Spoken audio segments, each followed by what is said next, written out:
What? What? What are you doing staring at a buffalo right underneath of it, audience? I mean, that's mighty precarious of you.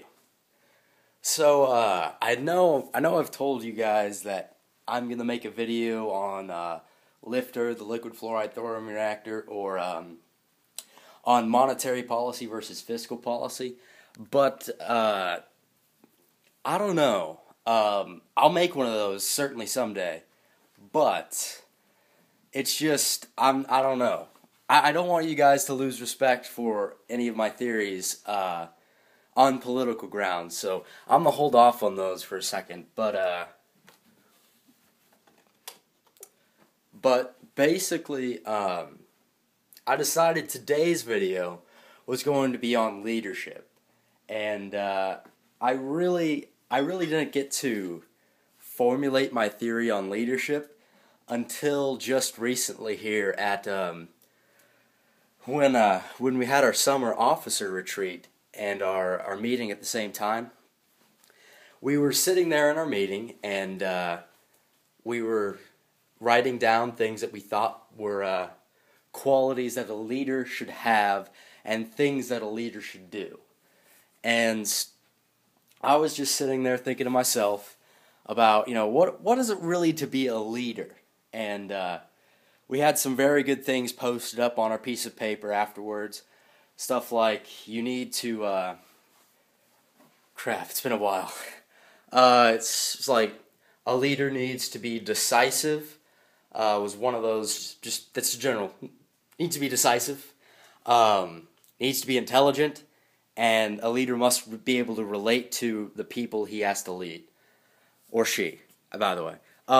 So, actually, I was like, it's kind of just a bunch of vague qualities that someone has to possess to be a leader there that we had come up with. And so I kept mulling it over in my mind, what is it to truly be a leader?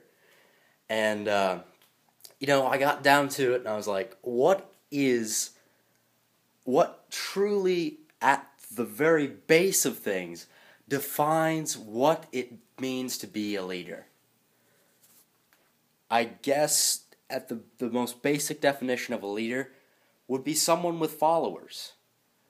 Like, and I said that in the meeting. And people were like, "You okay, man? Just followers?" And no, think about it. Anyone is a leader if they have followers. If people follow them to do something. But of course, that definition alone really isn't enough. Really, it doesn't really help us to accomplish anything. Because at that definition, like when one of our officers, dang it, oh no, I'm forgetting my officer team's names. This is not good. One of our officers, oh no, I've forgotten her name. Stood up. She's like, oh no, she's my treasurer. Oh no, okay. Anyways, she stood up, she's like, well, I gotta go to the restroom. Hey, Katie, do you want to go? So, both of them went to the restroom and they're ladies, they do the thing. Anyways, so, at its very base form, I can't remember, my treasurer was being a leader in that situation, and my vice president, Katie Smith, was a follower. So, we're getting nowhere here. But then it came to me. What does a true leader need to be? A true leader the only way a true leader is to gain the respect of the people he leads and to be able to garnish or truly direct the organization is if he has that respect of those people. But how does he get that? Or she, by the way. Sorry, ladies. How does he or she get that respect of their people? And it's by being a servant leader. Now, we talked a lot about this at Washington Leadership Conference. But it basically, at WLC, it was, well, come up with a live to serve plan, and that's wonderful, but how does it how does it help you lead to be a better leader of your officer team or of your chapter?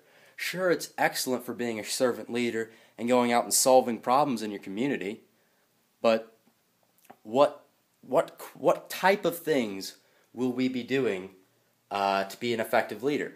So it came to me sitting there in the meeting. There's two basic categories of ways to be a good servant leader, and that is to either, one, to lead by example, or two, dang it, I'm not very good at remembering things. I wrote them down. Might as well just take a seat. Lead by example and be a selfless leader. Okay, so what are those two? Well, leading by example, it's exactly what it sounds like. It's being the first penguin over the cliff, you know? I mean, if there's something difficult that no one else really wants to do, how are you going to possibly encourage them without setting that example, without being the first one over the cliff to test the waters, essentially? And an example that I always used was, just last year, I decided that I was tired of saying, hey, you should write a speech. You should go out and compete, man. It's not too bad. I've done a couple of things, but I figured the contest that we hadn't had any experience in before was extemporaneous speaking. And how was I going to possibly encourage someone to pick up extemporaneous speaking if we had never had any experience in it at all? So I went and I did extemporaneous speaking, and I guess I did okay, but that's another story for another day. So it's very important to lead by example when it's a difficult task that no one really wants to be the first one to do, right? So I think you can come up on your own with several examples that fit your situation very well, of things that you need to do as a leader of your chapter or your organization or whatever, that you just need to be the first one over the cliff to test the waters and say, hey, come on over. The water's fine. So then there's the other. It's being a selfless leader. Now, this is especially helpful in those fun opportunities, right? The examples I use are camp, FFA camp, and national convention. I use those two because the third one that I define as a fun example, Washington Leadership Conference, is we can take an unlimited amount of people to that. But the first two are limited propositions. Especially for national convention, our chapter by our district is only allotted 8 slots to take people to national convention. And, well, what is it? National convention is something that's super fun, and it's the one thing that seems to grab people and pull them in and give them that desire and that want to be part of our organization. So, if you have limited spots at national convention, that's a great example of being a selfless leader.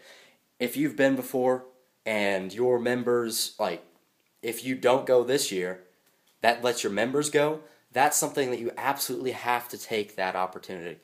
You can't go to national convention and bar your members from a slot there. Because, after all, how did you get involved in it? I kind of got hooked on things at National Convention my first time going. And just this last year, I didn't go for one of my sophomore officers could take my spot, and his name's Nick, by the way. Nick could take my spot and go ahead and go to National Convention. And I've really seen that pay off afterwards. Either one of these tactics, you should see a payoff relatively quickly. If you invest and you be a selfless leader and try either one of these two and being a a selfless leader or leading by example, then you really should see a payoff relatively quickly of the involvement of your members. And most importantly, I think you absolutely need this to lead.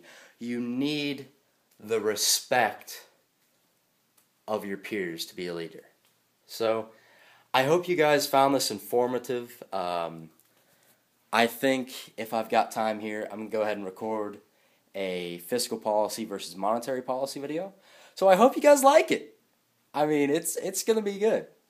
But yeah, I hope you found this informative, and just keep those two in mind. They're not too hard to execute. But they're hard to pull yourself to go through, if you know what I mean. I mean, it's hard to say, you're not going to national convention, but you should see a payoff relatively quickly. And I hope you found it informative. I've already said this, but have a nice day, week, month, time at national convention. Hopefully, I can secure some more spots for my chapter so I can go and lead by example at national convention instead of having to give a spot to one of my younger officers or members. Grant, if you're watching this, I really want you to go. Grant Higgins. You got to go to national convention. I will even sacrifice my own spot for a second year for you, because you got to go, okay? And Carla, dang it, you're my treasurer. Oh, I forgot your name for the slightest amount. Carla, you need to go too. So I hope everyone has a wonderful day, week, month, time at national convention. And I'm going to get going here before I start another tangent. So have a nice day.